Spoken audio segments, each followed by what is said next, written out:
So everyone's always talking about playing G licks over G, C licks over C, D licks over D, but sometimes that's not the case. We have to go back in time to my rock and roll days. Let's say I was playing something like this.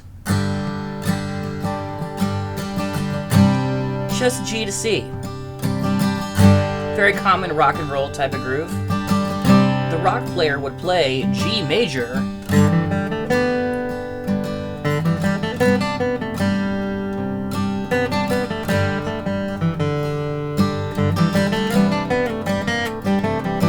they're playing G over both those chords. Yeah. So why not do that in a bluegrass context? So if you're playing something that goes like G to C, you could just play that same 2, 3, and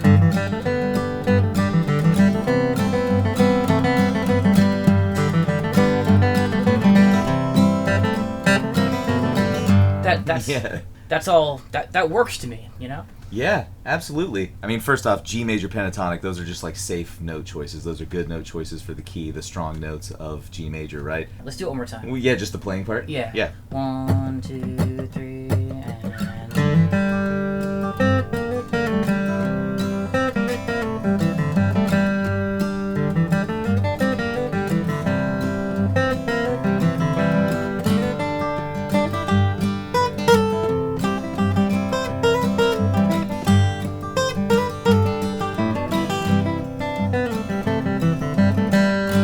over both chords.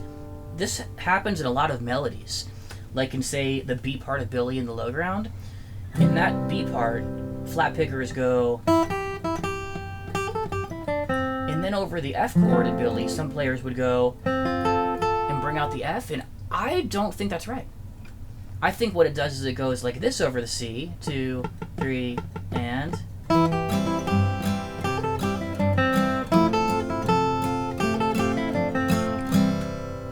So if you're actually playing F at that moment, you're not capturing that sound, which is this lick here. That's C major pentatonic over the F. Absolutely. You're not even, you're skipping over the F note entirely, which is why if someone went like this, it's not quite the same. That would be another way of doing it. It's another lesson to do that. Yeah. But in that situation, I think there's something magical about doing this over the C, and then it goes to the F, and you go, which brings out like this kind of F. True, real jazz, you know, bluegrass jazz, literally, because you're literally creating that. Yeah, man, I think it's funny to hear you play the melody like that, too, because I think I've heard like Benny Thomason and some old-time fiddle players execute it more like that, as opposed to, like you said, implying that F chord. There's so many tunes that do this. Like, for example, this one.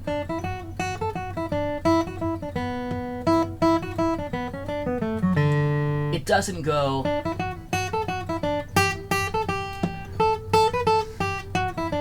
Yeah. That almost sounds goofy compared to doing this over the D, and then over the G...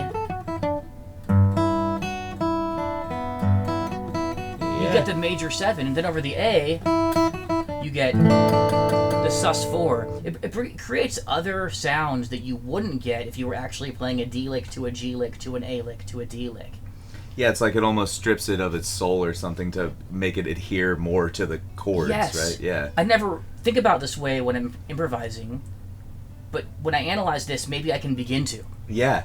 You know, like I don't have to think over each chord individually. Sometimes the magic happens when you stay in one scale over the group of chords, which is more of a, you think of a yesterday's approach, but I think that's also sometimes the actual correct approach to get the hip sound. Yeah, I think you're right.